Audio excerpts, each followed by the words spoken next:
Hey, welcome everyone. Thanks for coming by. This is going to be a great time. We're going to do a couple really beautiful paintings here. This is the Extreme Beginner Series.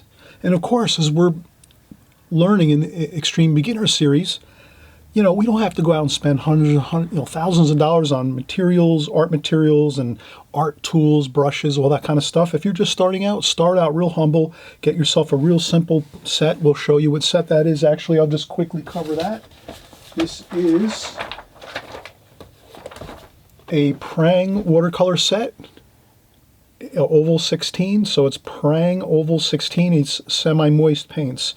These are really beautiful paints. You just spray them once, 2 minutes before you're going to paint, and they get moist, and you can do beautiful, gorgeous, rich-looking colors on your paintings, right away. No worries. No squeezing tubes of paint or sitting there and waiting for your dried paints to moisten up after you spray them. These are moist, semi-moist paints. They work really great. So for beginners, this is a great kind of paint to use. And again, it only takes you literally 30 seconds to open this up, and then you're painting.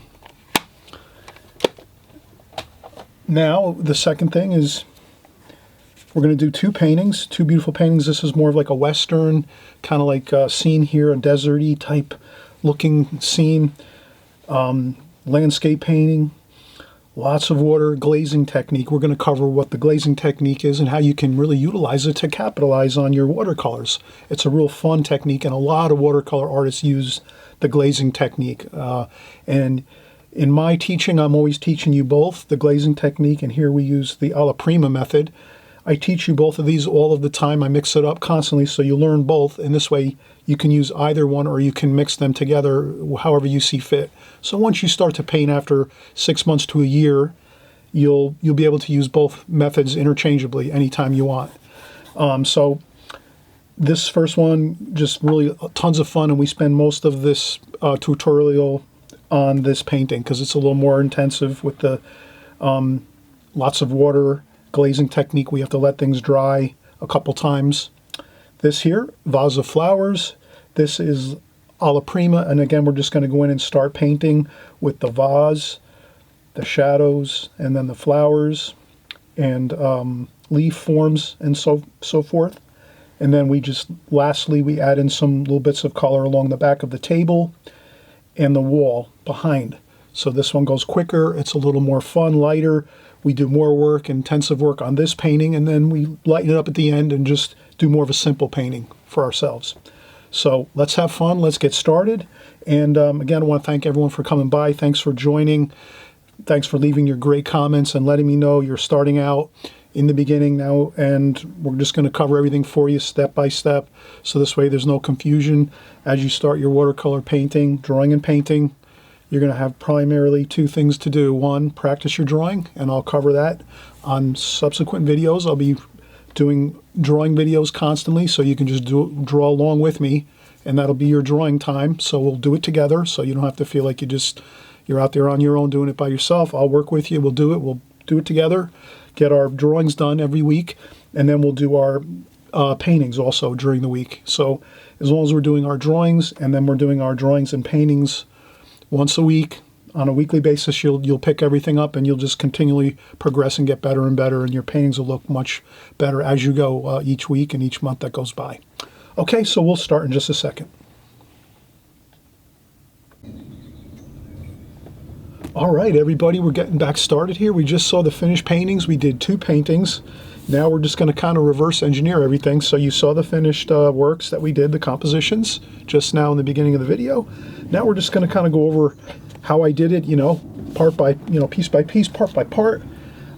First thing I did was I took some tape, 1/2-inch tape here. So we'll just check it out. We have, 1/2-inch tape here. So this is a good quality drafting tape.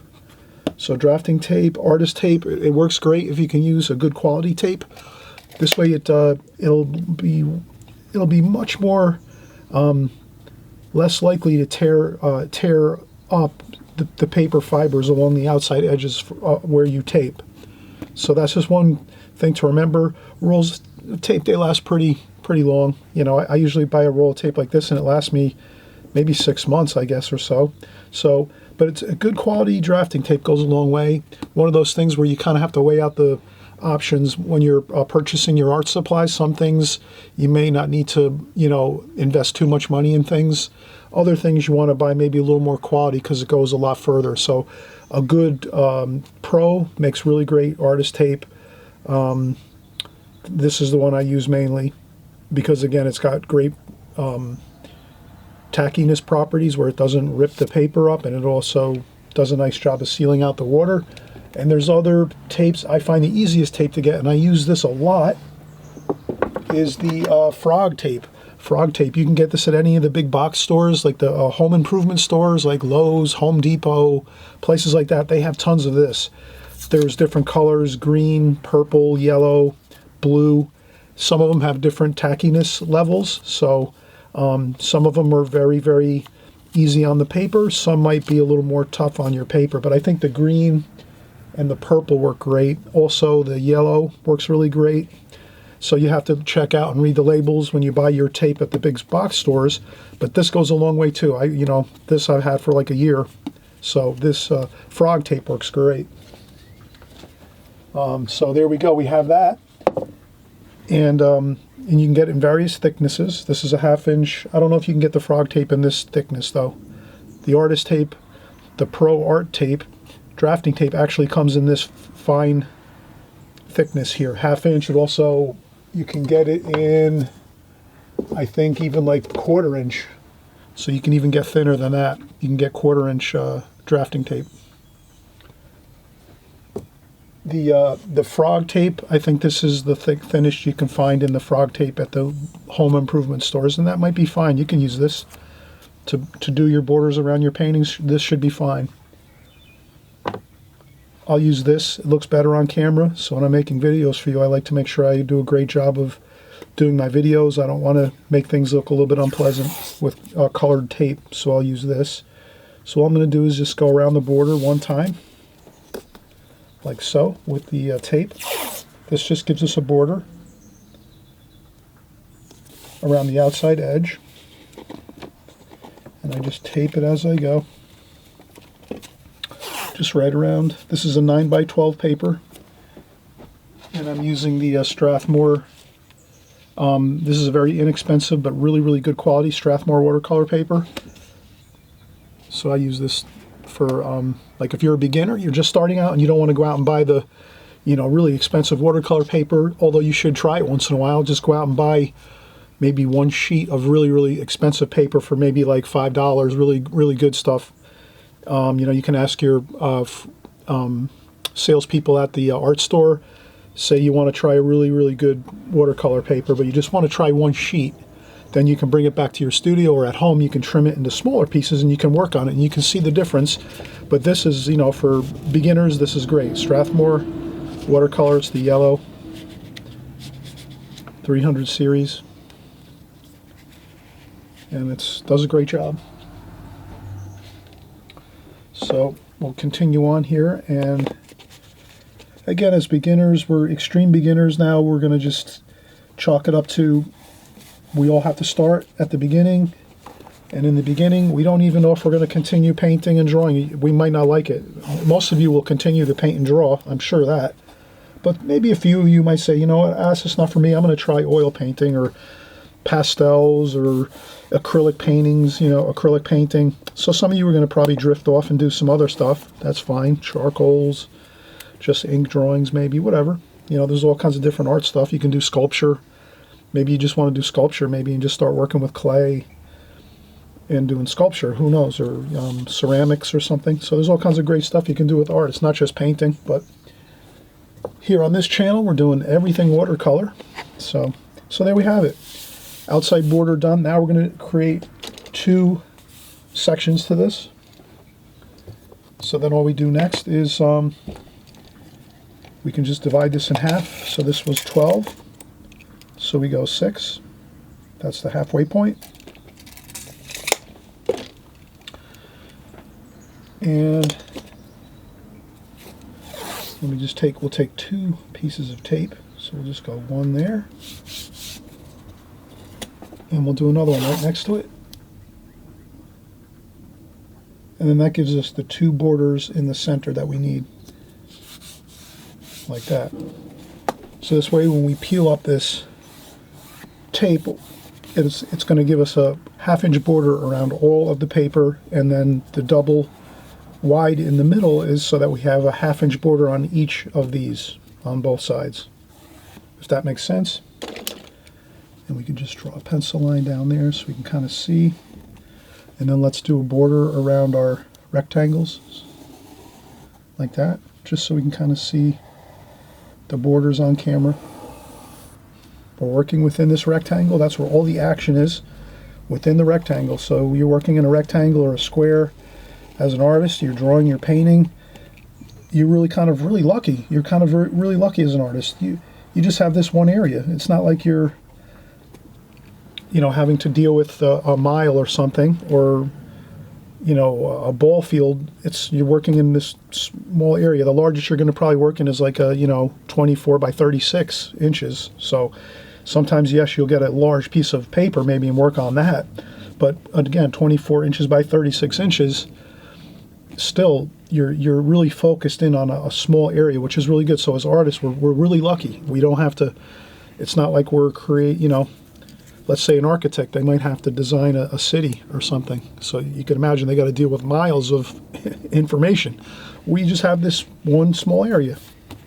So we're lucky. We can focus in on this one area and get all of our concentration going right in here.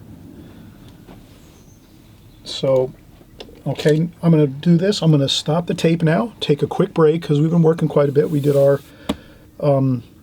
taping methods, how we do our tape around our paper to get a nice clean border. Once we are done painting, we'll lift up this tape. You'll see the beautiful, crisp, beautiful white border around our artwork here, our paintings. And then once we do that, or once, I'll come back in like 5 minutes. I'm just going to take a quick break, and then we'll get started. We'll do our first drawing and painting, and then we'll work on a second. So we'll do 2 on this series here, on this video. And I'm sure you're going to enjoy this. And I always mention before I go, right down there on the right-hand side, the subscribe button. Please consider subscribing to my channel. This way you can get all these videos. They're really important, especially if you're just starting out in watercolor, or you've only been in it for maybe 6 months or a year, and you're not sure of a lot of things that go on with the watercolor medium. This is what I do every week for you, is I'm going over the same ideas, the techniques, the methods, all the information that you'll need as a watercolor artist to continue learning, growing. Your art's going to get better. You'll find that the more you tune into my channel and watch my videos, you're going to learn more, because you're hearing the information over and over, and that means you're going to recall it better. You're going to memorize it better. Versus if you just watch one video, you're really not going to learn very much, because you'll just hear it once, and it's and if you can take notes when I'm doing my videos, if you can take a few notes, you'll even remember more.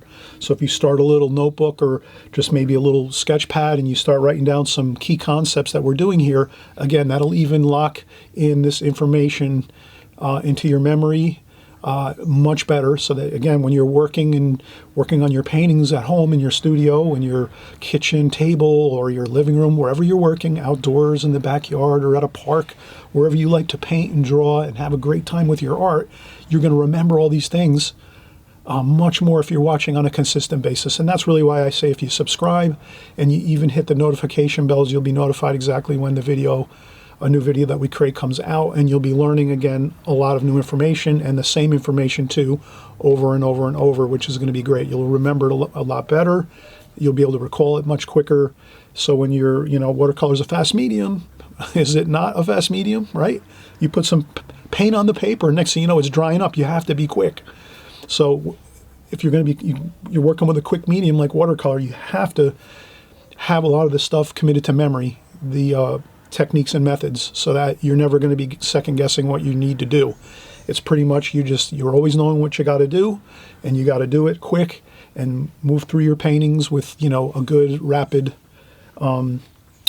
pace, so that you can get things done and things aren't drying on you and looking unpleasant, and things like that. So you'll learn as you go.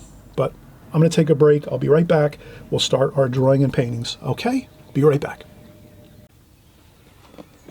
Okay, we're back from the break, and let's get moving here. Let's get moving. This is just my art table that I do my videos on. So what I did was I actually taped down my pad here so that it wouldn't move around while we were taping our paper, watercolor paper, right? So I did that. I tend to use now on my videos, I just take a sheet of pencil drawing paper, like inexpensive paper. I guess it's called newsprint paper. Newsprint paper I bought. I think it's a Strathmore too. It's a Strathmore brand. So I can just tape down a new piece of paper on top of my table every couple videos, and it stays nice and fresh and clean looking. So I use that now, and it looks pretty good. And then maybe some of you are going to start creating your own videos eventually. Maybe you'll start your own YouTube channel, and you'll do some of your own artwork on YouTube. I'm sure some of you are going to do that eventually.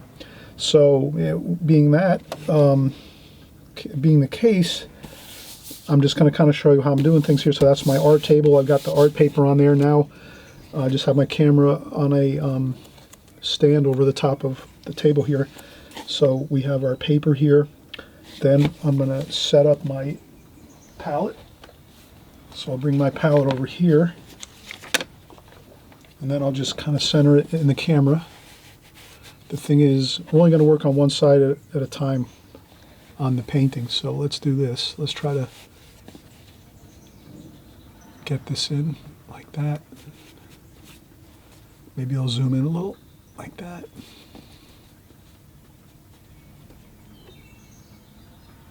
All right, that looks good.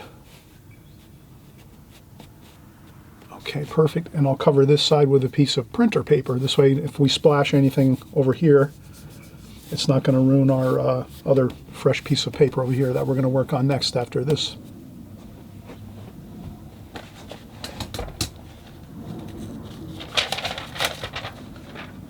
Okay, so I'm going to take some printer paper. I'm going to put it over here, tape it on there, just very haphazardly. It doesn't have to be perfect or anything like that. I'm just going to tape it down so it doesn't move.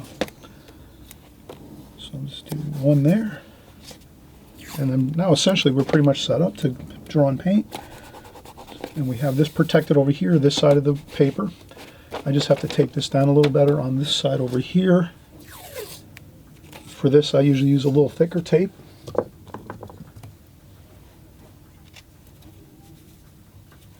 So I'll use a little thicker tape for this over here.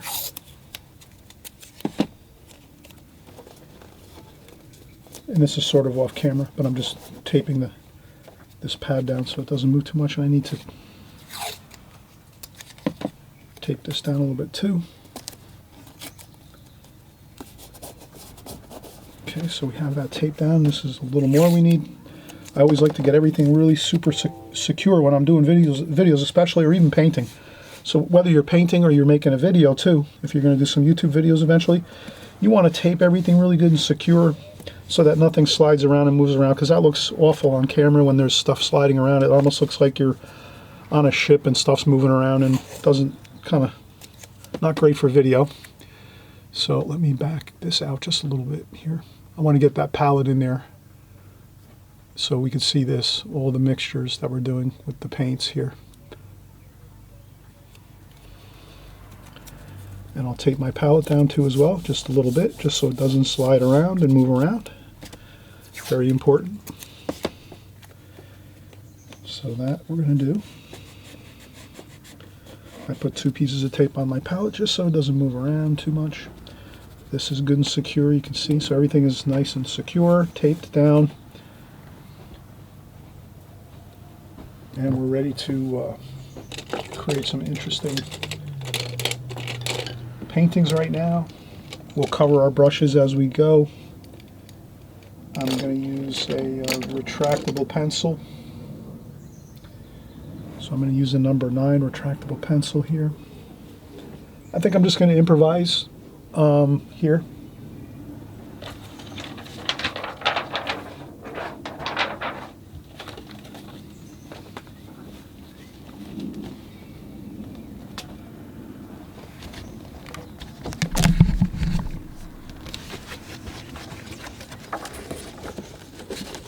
Just going to adjust a few things here.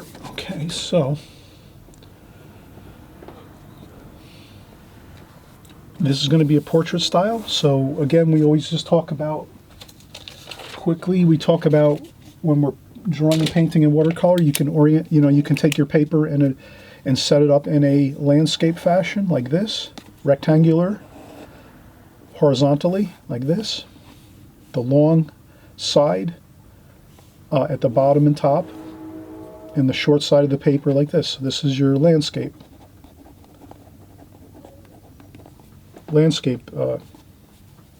view. Or you can set your painting up and do a portrait view, like so. And this is considered a portrait view. So that's all. We're just looking at these two. Which one are you going to use? It depends on your painting, what you're going to paint. You can adjust it to your liking. Some people might like portrait view better. Some people might like landscape style. Maybe people like both the same. Probably this is the more preferred. Most people would probably choose this this setup on a painting versus the portrait view. But a lot of people like the portrait too. I would say maybe 60-40. But I'd have to go back and look at my notes that I took years ago to kind of see. I think I did a little study on that years ago. And so let's get started here. Maybe we're just going to do a quick, maybe we'll do a beautiful like western scene, maybe out west somewhere, some mountains, some desert. Just we'll have fun. We're going to have just we'll break down our paper in simple terms. We'll just do maybe thirds. So we're going to do, we'll break the painting down into thirds. We have the top third, middle third, and bottom third. So here we have thirds, 1/3, 1/3, 1/3. And then we're going to use that as our game plan. I'm just going to improv here. I'm just going to make a level line here. This is going to be like the mountains in the background. Like that. Then I'm going to have maybe a little, who knows, maybe there's a little lake over here on the left side. And then maybe there's some interesting, maybe there's a road. Maybe there's a road coming into the scene like so. Like that. And then maybe we're going to have some mountains back here. So this is going to be a nice, fun, kind of a landscape type painting. Some mountains in the background here. Maybe there's a small house over here. In the distance there, you see a small house. We just create a little small house, very simple. Nothing too fancy. We're just doing a house shape, maybe just very simple. 2 dimensions, not 3 dimensions. 2 dimensions, we make the gable roof here in the bottom. And then we just make another roof here, like that, on the side. And that's it. And that's all that I have in that distant shape, which is a small house. So that's basically just the basic idea of that. Let me put a door on there, a couple windows. Maybe a couple windows there, over here. Maybe we won't see those details like that on the windows because it's very, very distant here in the very, very distant part of the picture. But just it's there. And I think that's really the main kind of detailed subject matter we have here. And we'll have some, maybe we're going to do some, cactuses here. A couple cactuses. We're out west.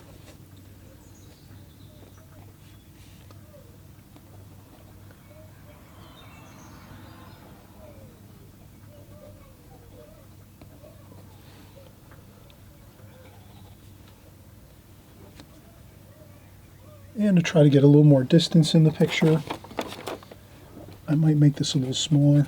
So never feel like you can't just do a couple little bits of erasing to adjust something here. So I have another cactus over here, but I want to leave it in the distance smaller.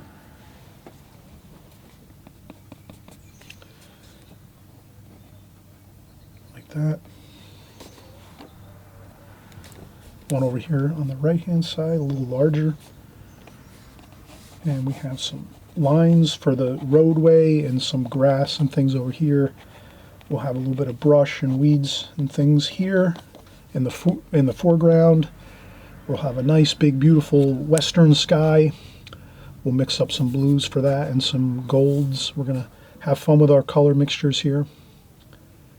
And I think that's pretty good. Maybe we'll do another house over here. Maybe we'll just do a ranch like that.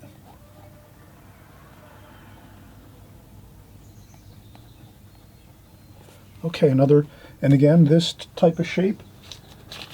Again, it's a ranch type house.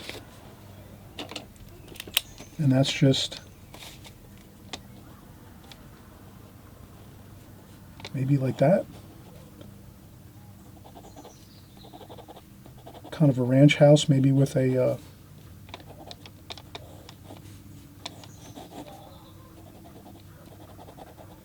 maybe a door there and a couple windows. You don't have to put the doors and windows in if you don't want. And this might be like a shed roof, and this might be open back here. Maybe this is the back of the house, open patio with some roof over the top, like a nice covering over the roof, a canopy. So that's the other shape we were doing there, just to kind of draw that larger so you can kind of see what I did back here a little bit. Again, these are small little indications of things.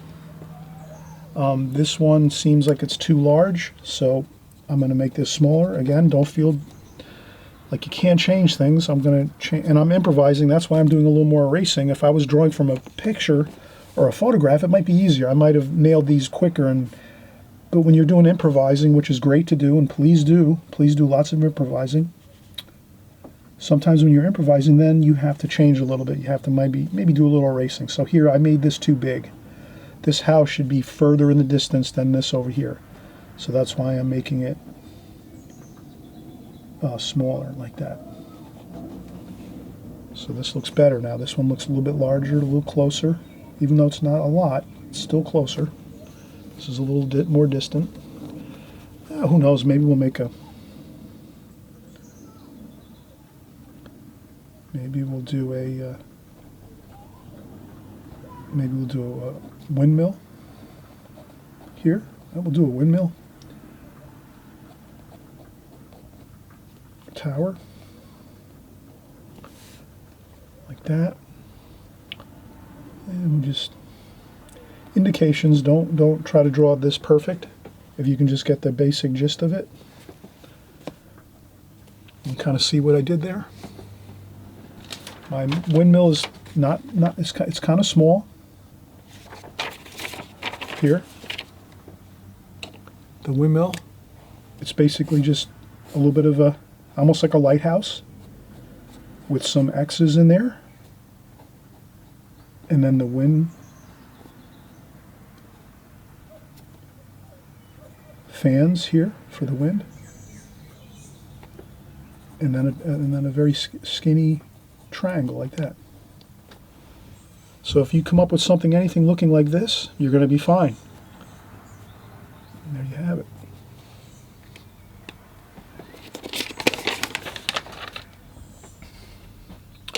Okay, so now we have this, and we're in really great shape. We did our drawing. We've got our key subject matter in this picture we wanted to capture the feeling of a western scene, some ranches out here on the desert, a nice desert road with some rocks. We'll put some rocks in here and splash some desert sand in there, some distant desert mountains, a couple cactuses, a windmill. We have everything we need here, and we're going to do a big beautiful sky with lots of water.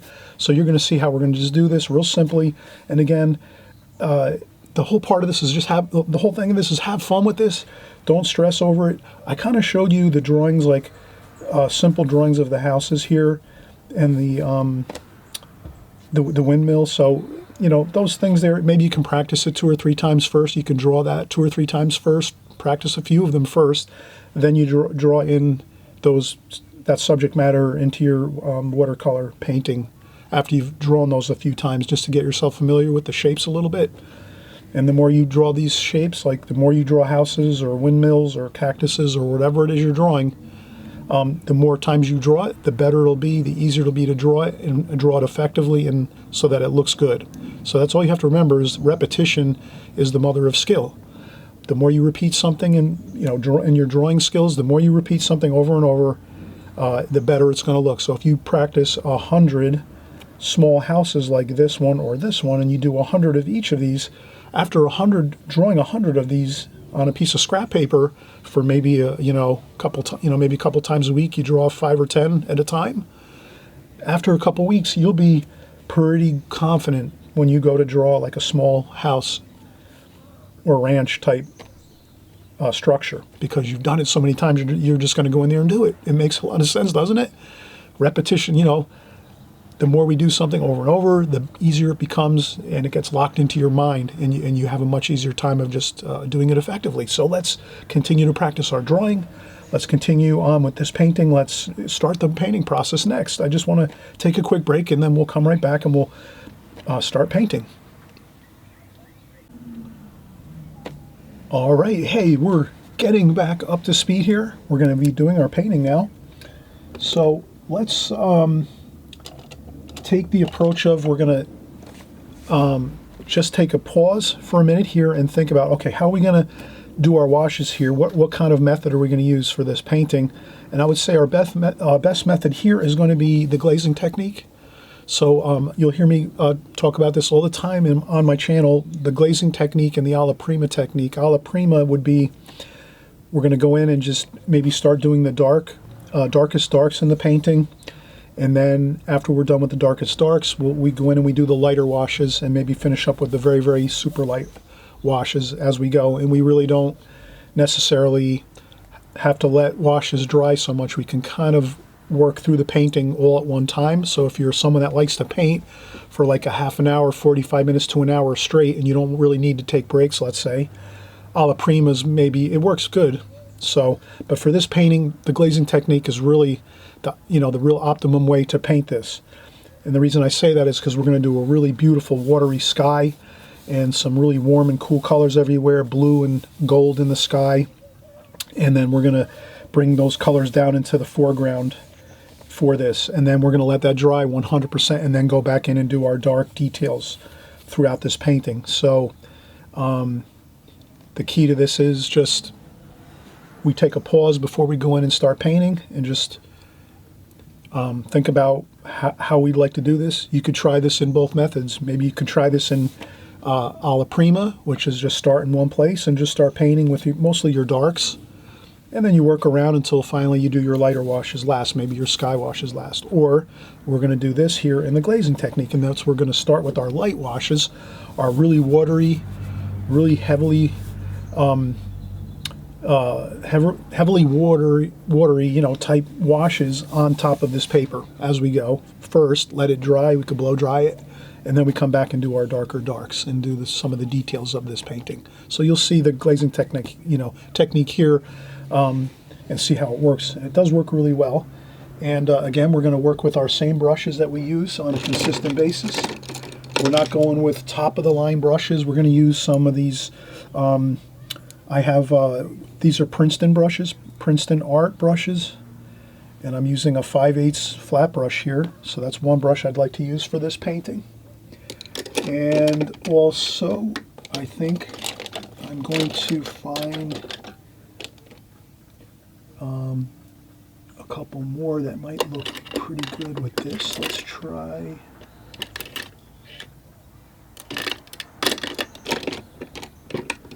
And then let's use the brush that we used, the brush that came with the painting set. So this is a Prang set.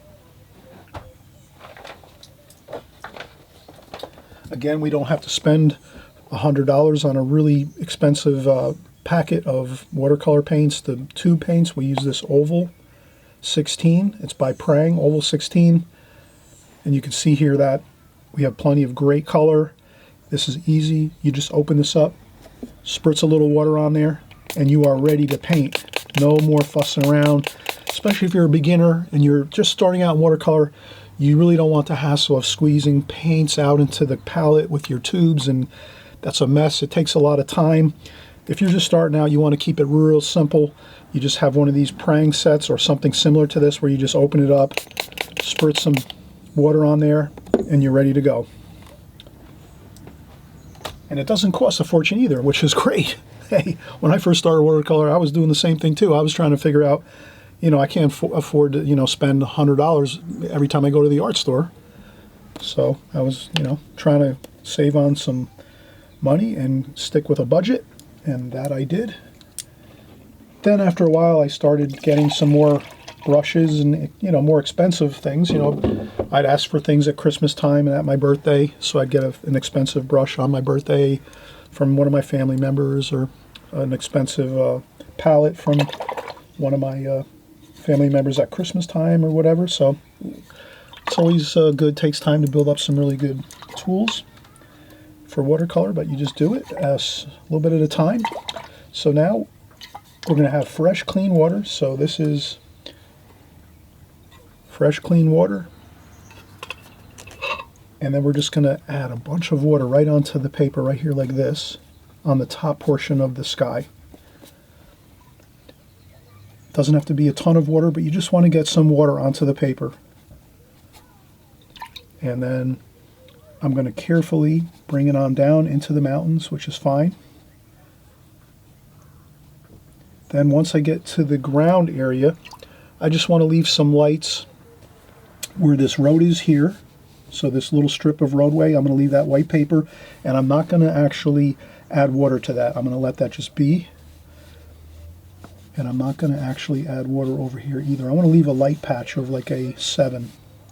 So if you can imagine, I'm leaving white paper and I'm not putting any water on it as I'm painting right now. So I'm adding water to both sides of this, but I'm leaving this open. Let me draw that quickly. So with this painting here, I'm just basically, here's the mountains, here's our portrait, here's the mountains.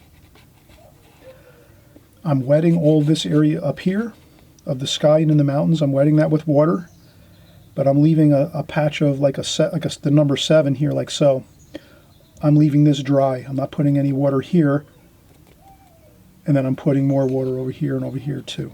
So I'm just leaving like a 7 or a T type shape there with paper with no water on it. I don't want to get any water on that part of the paper. And somehow I got a little bit of printer paper ink on my watercolor paper. Not a problem. I can work with that. It's kind of a tan color. Actually looks good. Let's leave it right in there. That's going to look nice with this painting because it's a desert painting. So we like the desert colors, tans and browns and stuff like that. So again, let's put some water up here in the sky. We want to make this a real beautiful wet sky. And then again, some of that water into the mountain areas and over here on the right and the left. And then we're just leaving that 7 shape with no water on there and just leaving that white paper. And let's see how that works. Okay, now let's do some beautiful blue for the sky like that. That looks really good for the blue sky. Then maybe over here on the side, I'm just going to mix up some brown and some black, just for maybe a little bit of a hint of a dark color in that sky. Some gold over here. We're going to put some gold and some brown and some orange. We'll make some. It's going to be a golden color for the sand. And then some green. We want some green over here. We want to make that a little more. Add some brown to your green to give it that more of a green, kind of a warmer feel, brown. Maybe a little bit of gold and orange too in that brown, in that green. That looks like a pretty good kind of a green. All right, so those are our colors for the most part. And then maybe some, we'll put some red up here too. We're gonna have a little bit of red and brown for like a burnt sienna color. So those of you that maybe watch my other videos and you know my other palette, sometimes I'll just refer to mixing a color. This is brown and a little bit of red. And it kind of makes like a burnt sienna kind of look to it. Maybe a little more brown. Maybe some cadmium red. And yeah, it looks pretty good.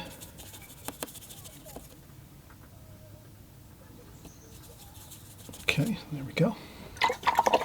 Okay, now, again, a little more water. All right, let's do our sky color. Let's start out with some gold up here. Some gold over here. Then let's get the blue.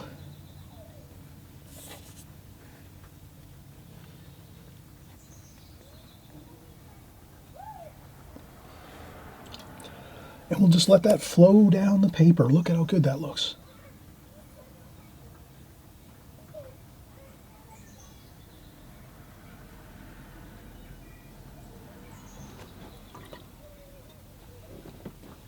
Does that not look good?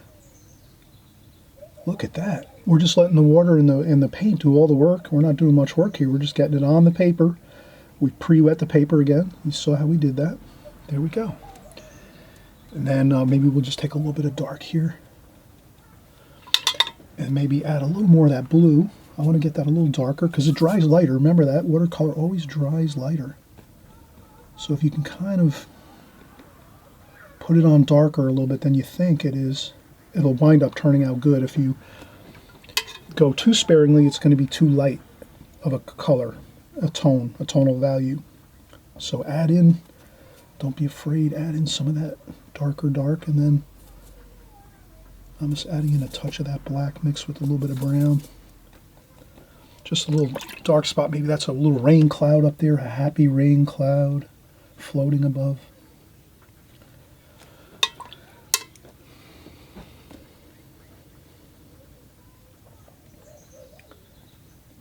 Okay. Now we're going to get in it, do our golds and oranges here. Like that. And then again, I like that darker look, right? The tonal values are a little darker here. I'm using more paint. Yellow, orange, brown, and I'm using some of that darker dark. A couple of splashes, and then a little more of that yellow here.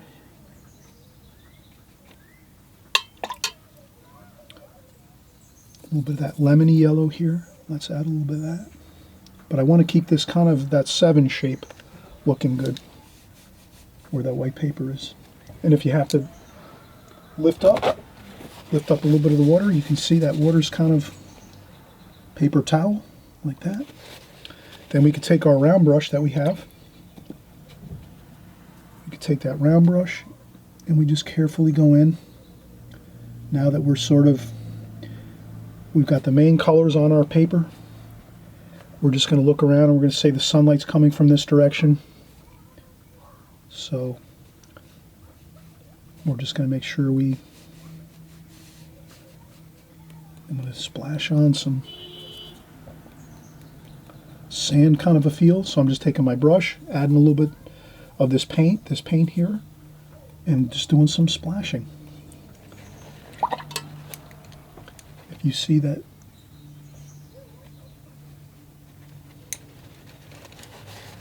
if you find that there's an unpleasant looking mark on your paper, you can try to lift it a little. So I'm lifting up that a little bit of that dark spot that kind of flowed down the paper. You can gently lift that up with some paper towel or tissue, just so that we get that kind of under control there. It didn't look so good, you know, kind of looked like a tornado or something, an odd looking tornado. That did not look too good, I have to admit. So here we go. We're going to continue on, and we're going to add some greens here for the mountains. So here I'm picking up those greens, and this really helps. Does this make sense? If you pre-mix your colors like we did here, you've already got it mixed.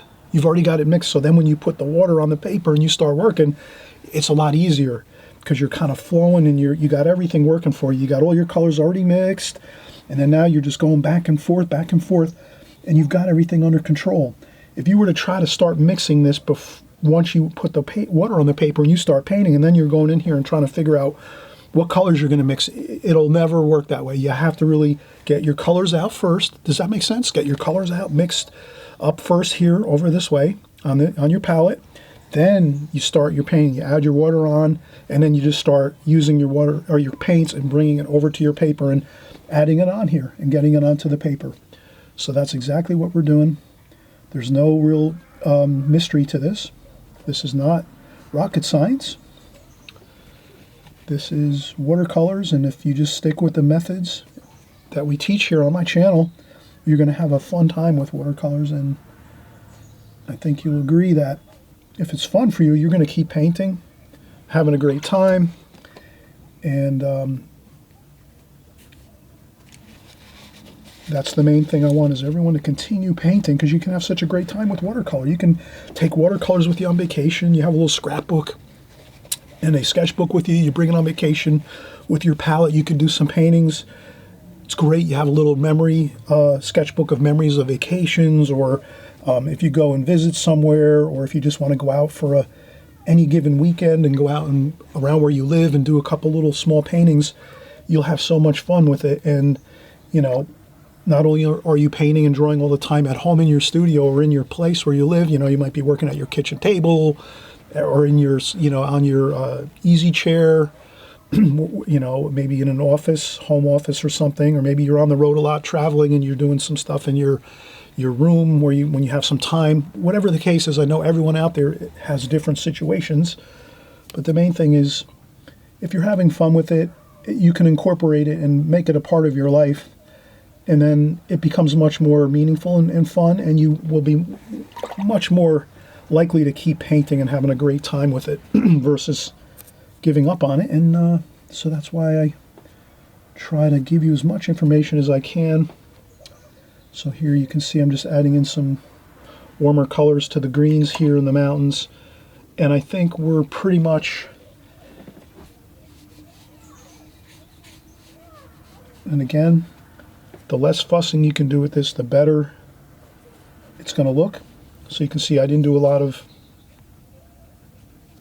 fussing around with things. I kind of got it on there good.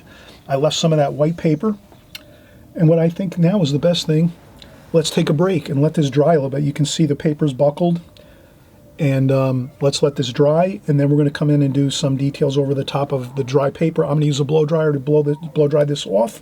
This way it'll look so much better when we have dry paper to work on, because if you start working with paints and darker paints now into this wet paint that you've just painted, it's going to blossom and bloom and cauliflower all over the place, and you'll be tapping with your stuff and tissues and paper towels, and it'll look terrible.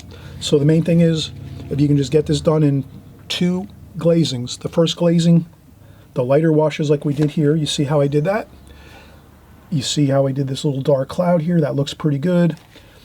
And it's going to dry off a lot lighter. You'll see once we dry this off.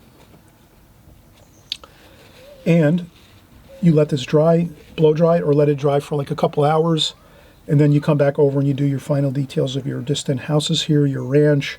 We'll do this windmill, some of the cactuses. We'll speckle on some more paint for the desert feel, a couple directional lines. You'll see it's going to look really phenomenal. And again, it's not that difficult. It's just really following the steps. So I'm hoping you're going to follow the steps here. It's real simple. Just remember, it's the light washes first, just like this, and then let it 100% completely dry. And then next, right after this break, you'll see we're going to go in and do those final details. And then it'll be it. That'll be the painting. And you'll have a gorgeous painting. You can put this in a frame if you want, or tack it up on the wall, or maybe give it as a gift to somebody. Whatever you want to do, that's fine. But let's take a break, and then we'll come back and we'll finish this up.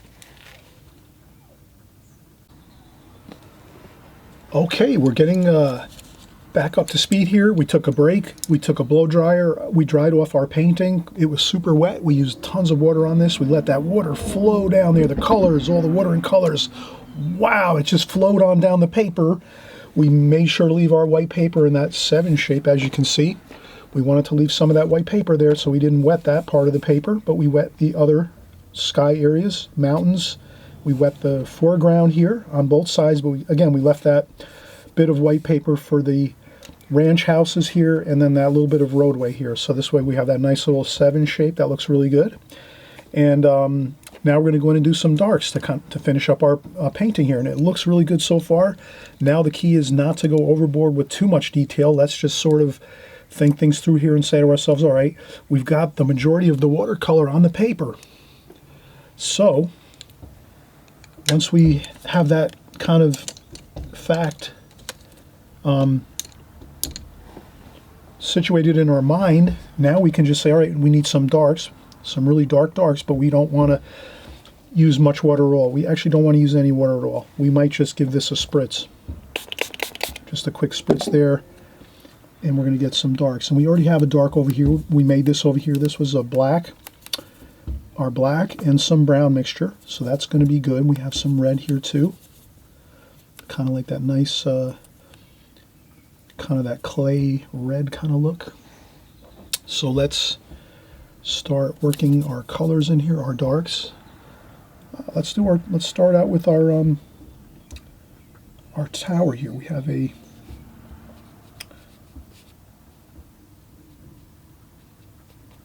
windmill like that. And if you need to,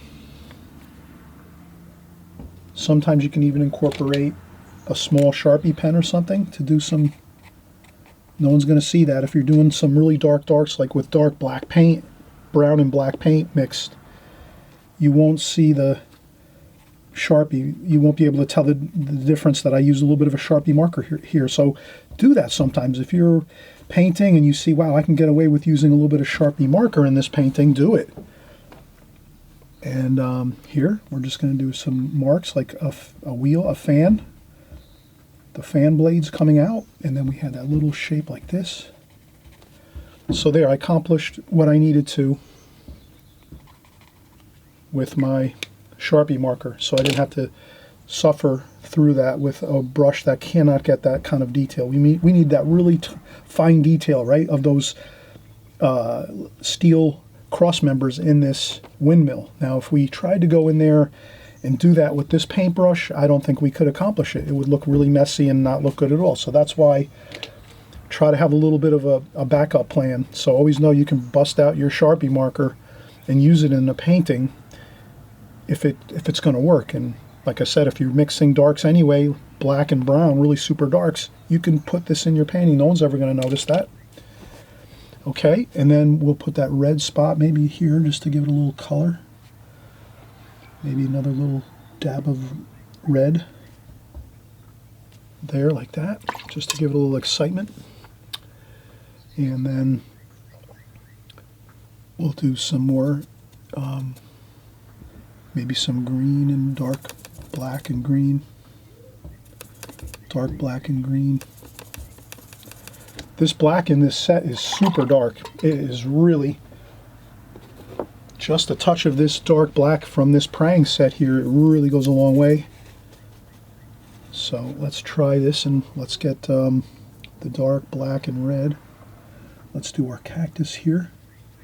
The cactus is a little more thicker, so I can use this brush. I just rest my hand on the paper. So if you can imagine, I got my hand on the paper like that, resting. And then I just move the brush like that, up. And again, you have to practice these techniques a little bit to get used to them, or the more you paint, the better easier it's gonna go for you. Then you can lift up some paint here and there like that. Sometimes it's good to lift up a little bit of paint. It gives like a little feeling of light. And there's light coming from here. Maybe a little shadow going back there. Like that, so you can add some shadows. I'll do that there. Some splashes with that dark paint too. And again, I'm really going to go minimal with this here. I'm not going to go a lot with these details. Again, it's going to really, that's the key, is holding back sometimes and not doing as much. That really can make your paintings look absolutely phenomenal. Too many details can really ruin things. So I'm just going to do this, add some more green to these hills, just like that.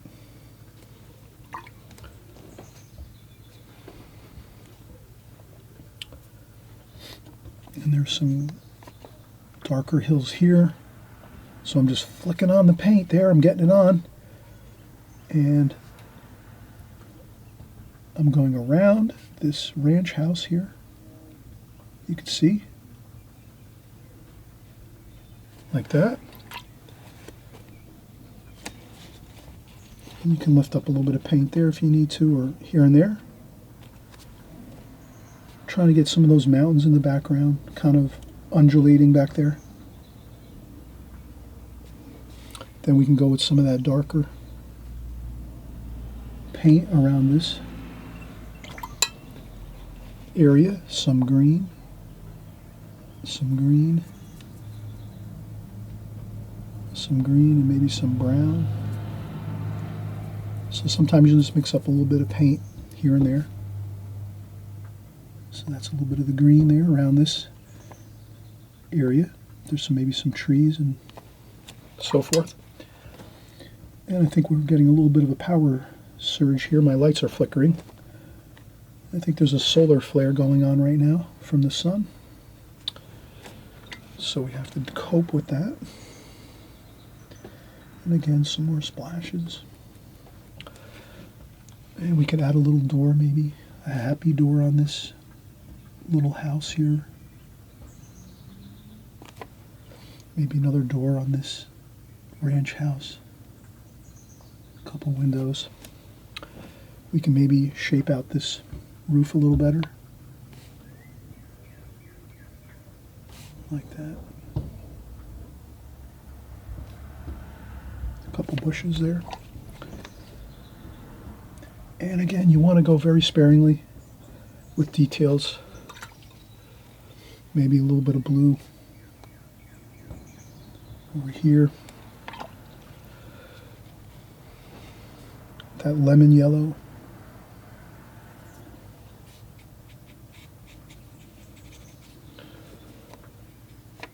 Put a little bit of that lemon yellow here. A little bit of the gold color.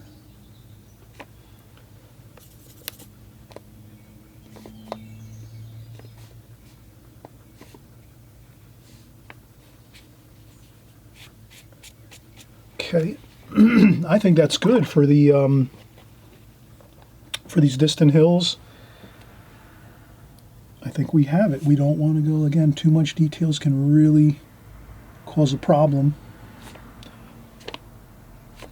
There we go. And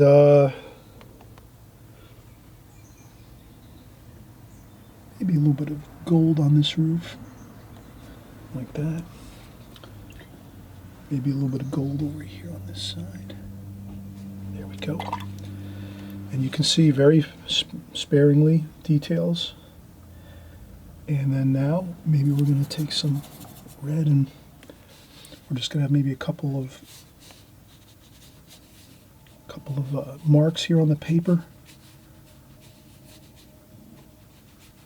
A couple of weeds like that. Again, use these very sparingly. Maybe splash on some,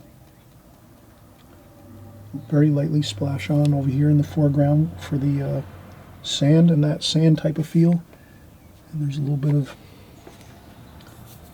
there's some, maybe a dark or two over here.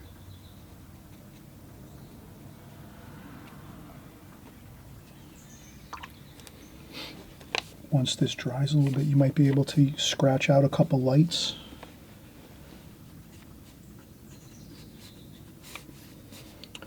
This is always good to do. Some directional lines. Finger painting a little bit, you just take your finger and drag it across the paper.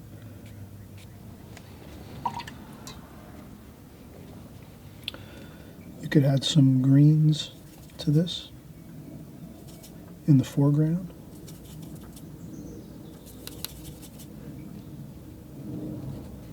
Just a little bit of color.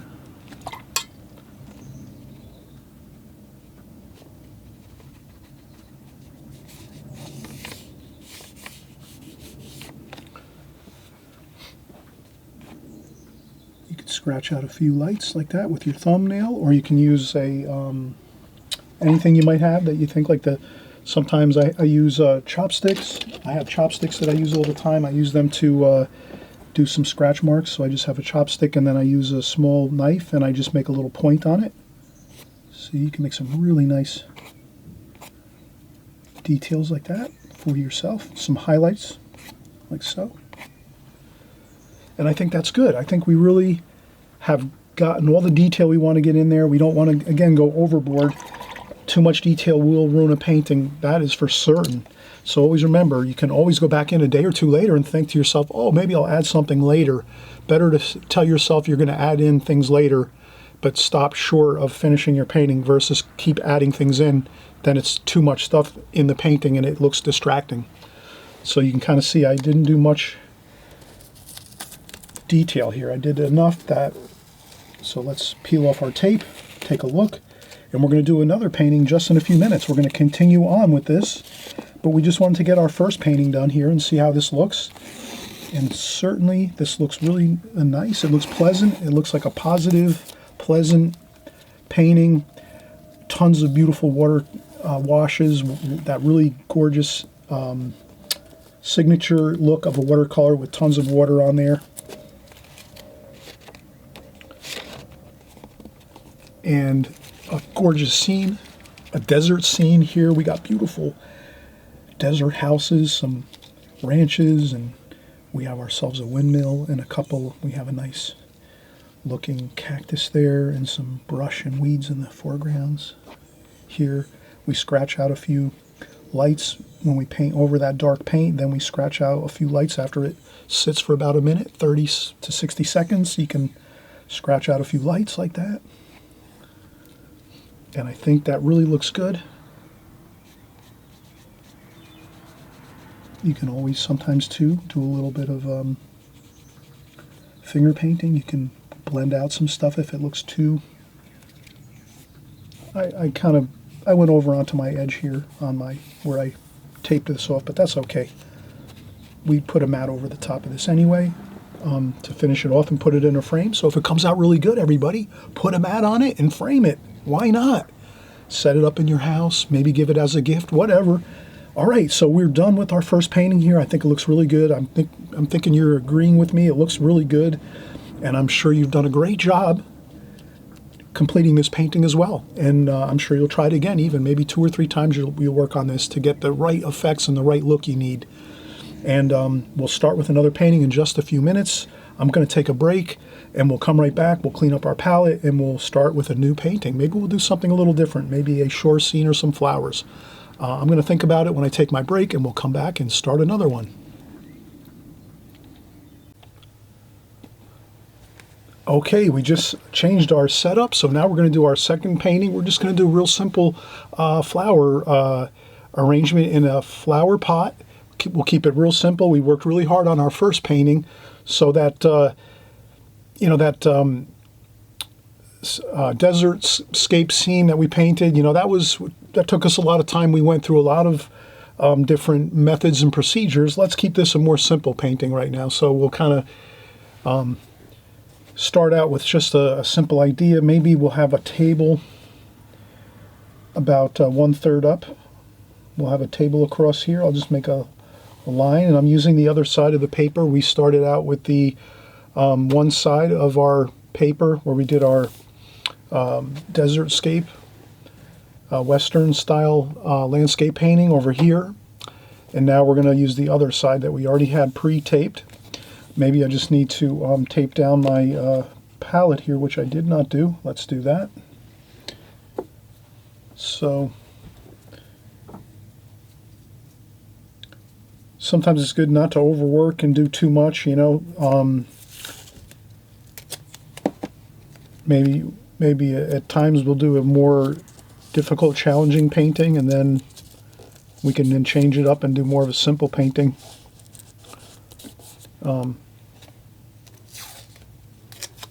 Paintings actually take a lot of energy to concentrate and focus on all of the different methods and techniques and processes we're using. It definitely uses energy, and it can make us tired, actually. If we're painting 2 or 3 paintings in a day, we'll feel tired after that, actually, from all that concentrating and all the effort we put in. So we did a lot of effort on that first painting. This one here will go a little bit less intensive. Let's do this here. We're just going to do a simple vase with some flowers in there. Let's try this. We're going to try to fill up our subject matter here in our rectangle. So here we're working within this rectangle, this space right here. Let's make sure we fill it up with subject matter. We wouldn't want to draw now a vase like this size with flowers in it. That would look really unpleasant. And when we have all this space here, let's use up this space and get some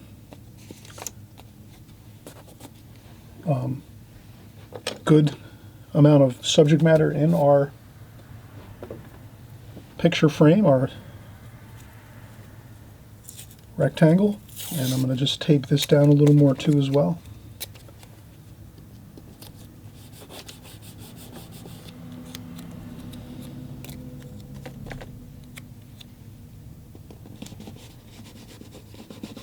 There we go. Just want to tape that down a little bit more.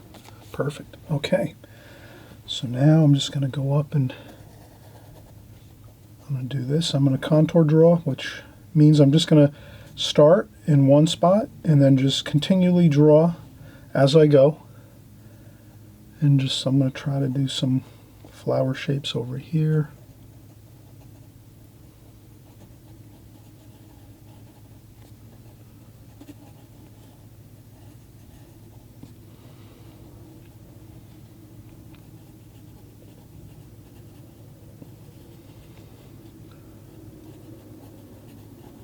So I'm just trying to follow the picture in front of me. It's a picture I really can't put online because it's has a copyright claim on it, so I really can't put it in my video. So it's best too if you can work from my finished painting. So here I'm just working around this.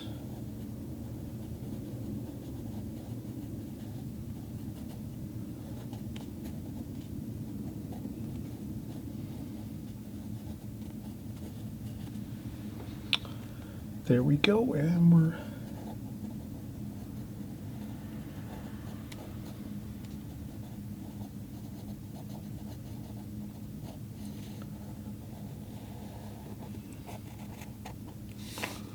okay, there we have it. A simple vase, some flowers,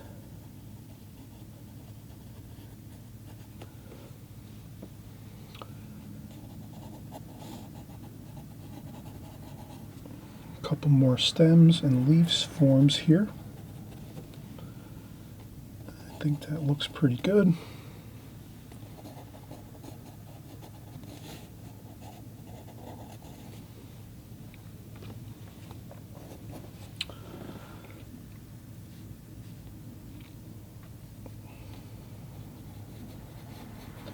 A little bit of a shadow underneath the vase here. Lights coming from over here. We'll make our insignia up here. So the light's coming from here.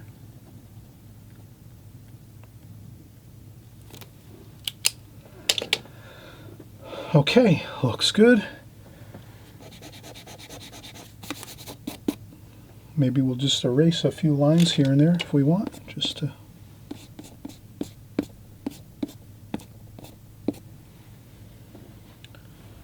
and we're ready to paint. And I think we're gonna, maybe we'll use our Simmons here. We have a number 6 Simmons round brush, and this is a synthetic brush. And again, when you're starting out, this is, Extreme Beginners series, and so you're probably brand new at drawing and painting in watercolor, so you're not going to go out and be buying a $100 brush and for watercolors. You're starting out, you have some simple brushes, inexpensive paper, inexpensive palettes. These happen to work great too, these prang palettes. But the key is, when you're starting out in the beginning, you might decide you want to do oil painting for some reason. You might decide you're going to do sculpture and you don't really want to work with drawing and painting. That's fine. Everyone is different.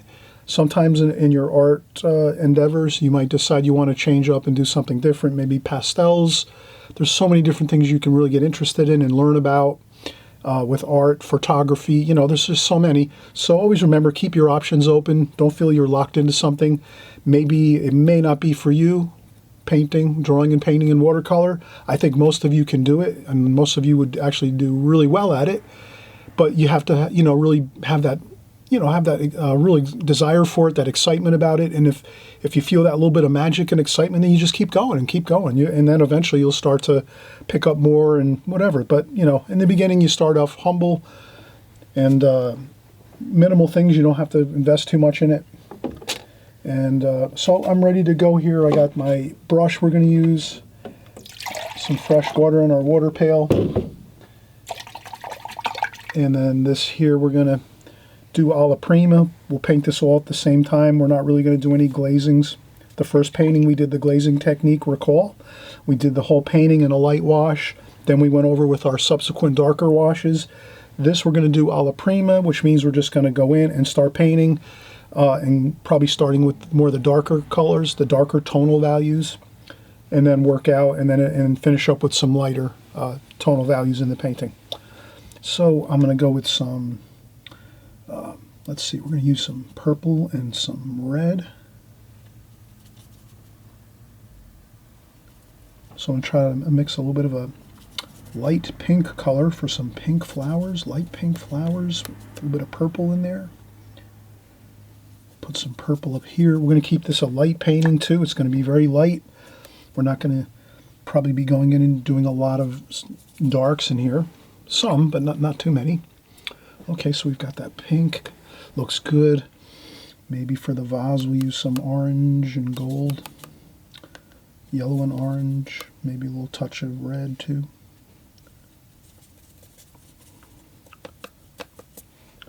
Maybe a little bit of some greens.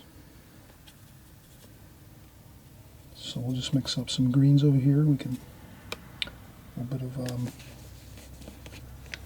brown mixed in with our greens, a little bit of orange maybe.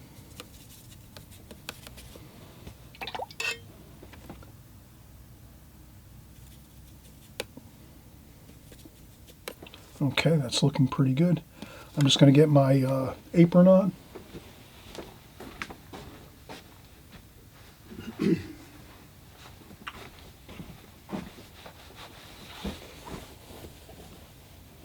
Okay, so now we're going to start, and we'll just have a fun time and get some colors going here.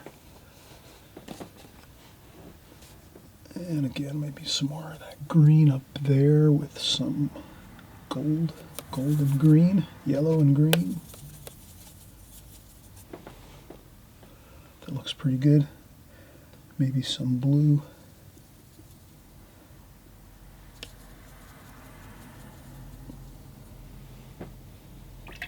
Okay.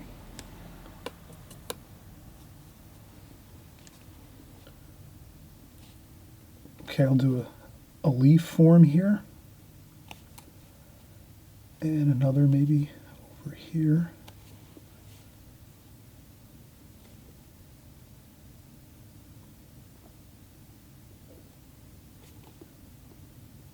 And another leaf form over here. So I'm kind of doing some of these dark leaf forms first as I start out in the bottom of the vase here.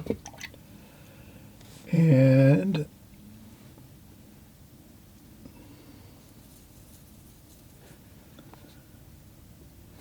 some yellow in there too. Have fun, just get some of those dark green leaf forms in there.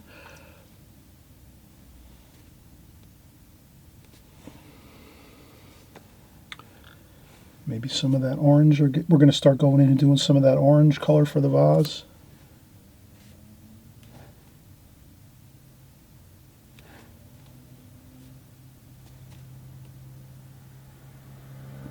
bit of shadowing in there.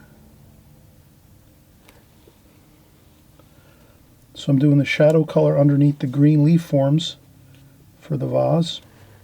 Light's coming from this direction, so quite a bit of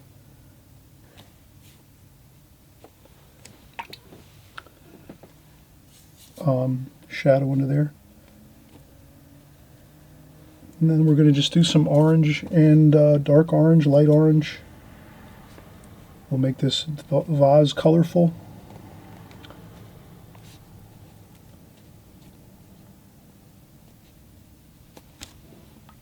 Then we'll do a shadow color, maybe some purple. Maybe mix in a little bit of brown with the purple. A little bit of the orange too.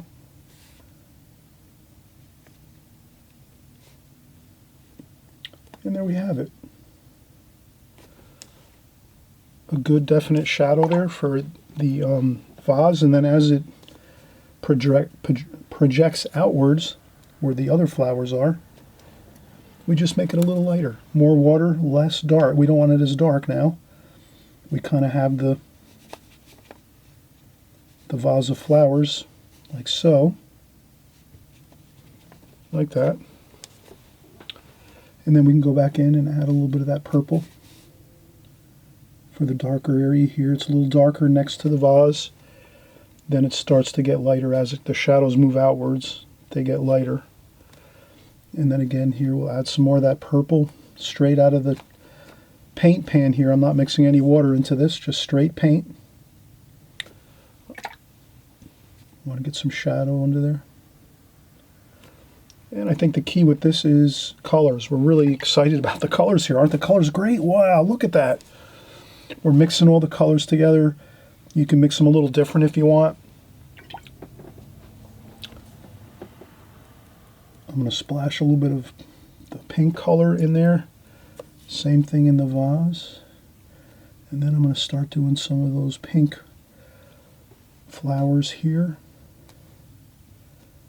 So I'm going to try to make a pink color with some red and a touch of that lavender type color there.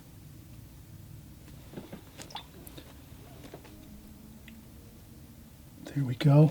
And I'm going to leave some room. We will be painting in some of these stems and leaf forms.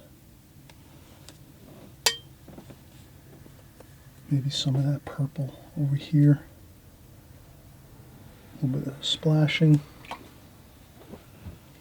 And the key is to just have fun with this, mix up the colors, you know. Let's not just take one color like this here and just take this all and just start filling in the whole bouquet. Let's take some of this color here and there. Leave some white paper in there. Don't fill it all in, please. Please, please, please. Leave white paper in your bouquet. I'm making small flower shapes, petals, I should say, petal shapes here and there.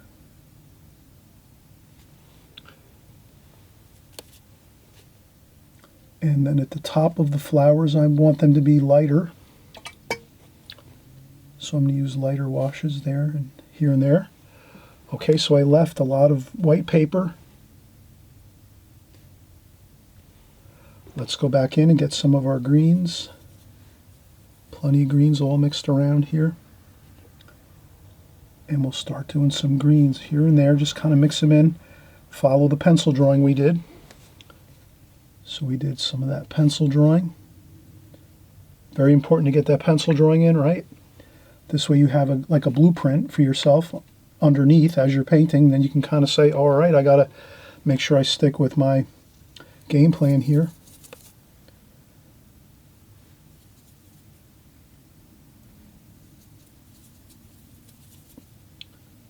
So I'll do some more of these green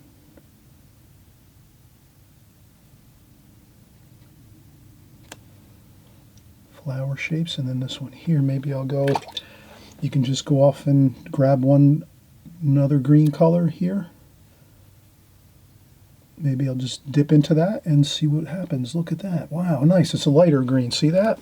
So we want to kind of modulate your colors, change your colors as you go. We want to avoid that, like just using one color and painting and painting and painting and painting with one color.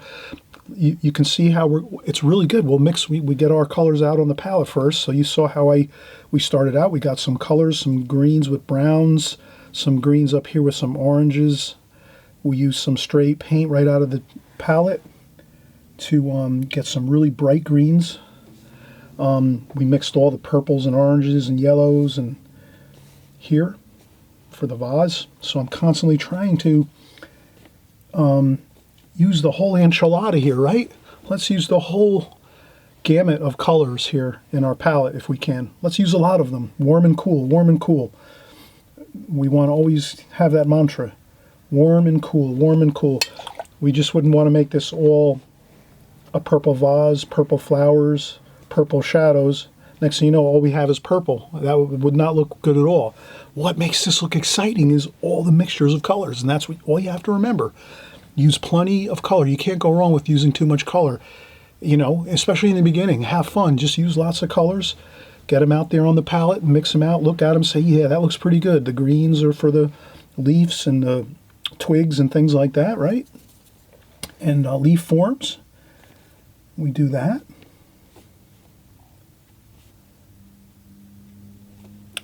And then we have our purples and pinks here. And some purples and pinks here for our flowers. And then our vase was purples and oranges and reds. And purples here with a little bit of brown mixed in there for our shadows, like so. And then voila, look at this. We already have everything 90% complete. And again, this is the alla prima. You can see we just went and got in here and just went for it. We painted the whole picture now. We're pretty much 100% done here. Only thing left we have to do is maybe we'll do a little bit of splashing for our flowers, just a little more. I like to add a little bit of splashing. It kind of gives it like a light feel, a feeling of lightness. Like there's some baby breath in there, some other light, intricate flowers and plant material. And then over here on the side, we can get some red and orange.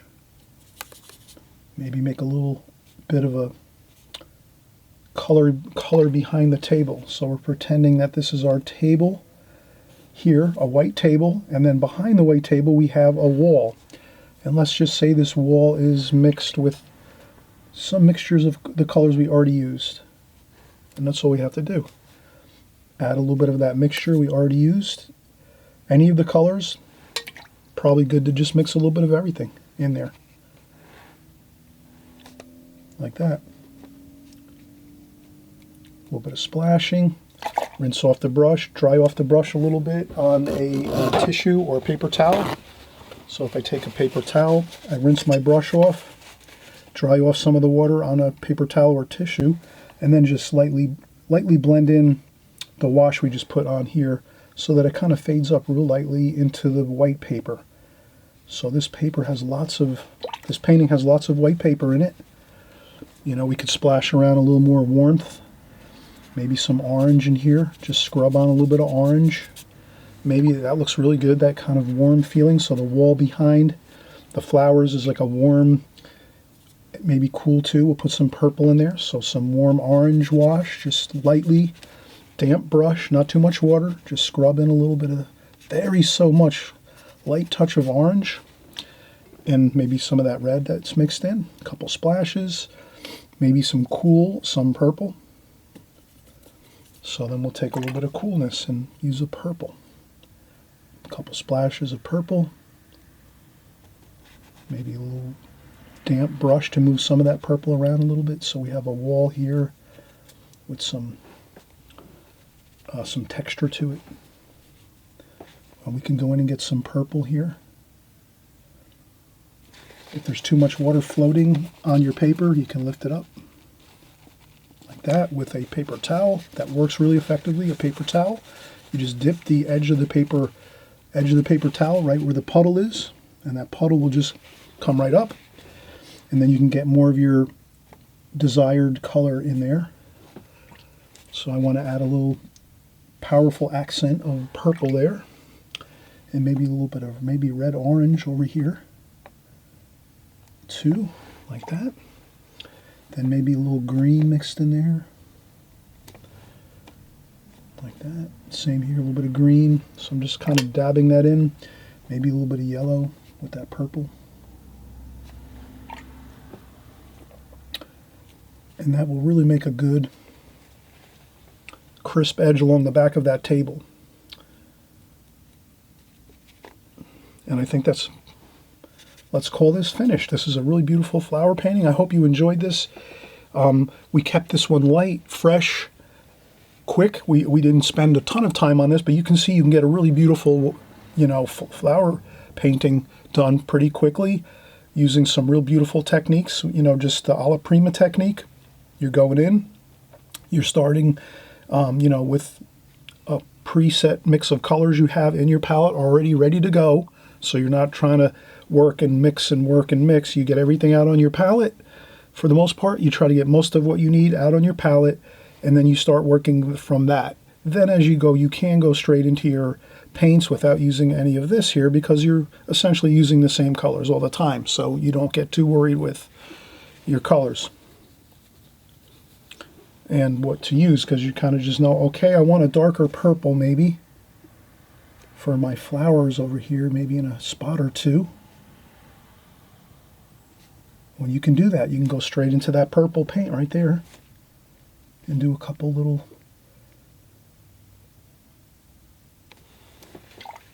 spots of purple, and then soften it, rinse the brush off, damp brush, dry off some of the water, and then you can kind of soften that up a little bit if you want, like so.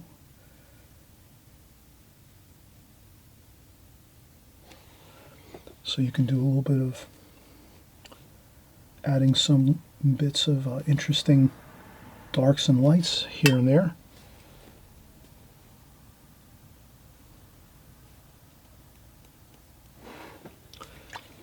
So you can do that too, just to maybe do a few different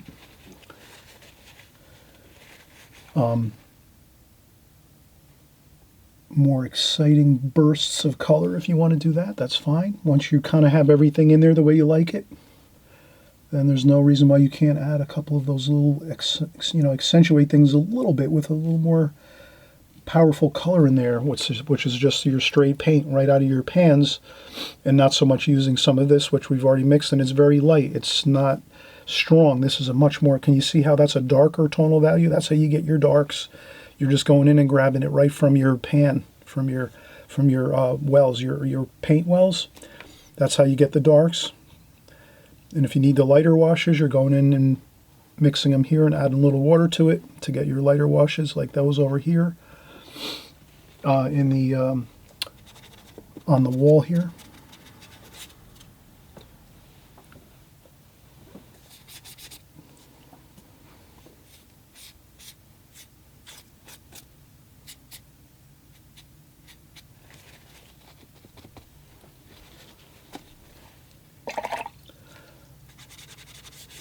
That's about it.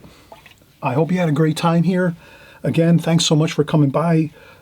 So happy that you are coming along on this great journey. We're doing the Extreme Beginners series right now, which is, we're starting out in the beginning, kind of just going over the basics of all that you need to get started with watercolors, your tools, your brushes, your pencils, your paint, your palette, your paper, and then just your straightforward paintings and drawings and paintings of just, things that are more simplified, where we can work here and effectively kind of go over everything as we go, and then you can just go ahead and repeat this process 2 or 3 times at your own leisure, and you'll turn out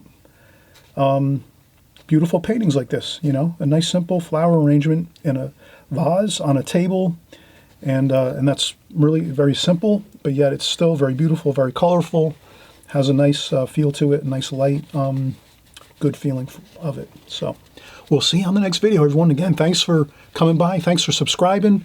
and we'll see you soon. Bye-bye.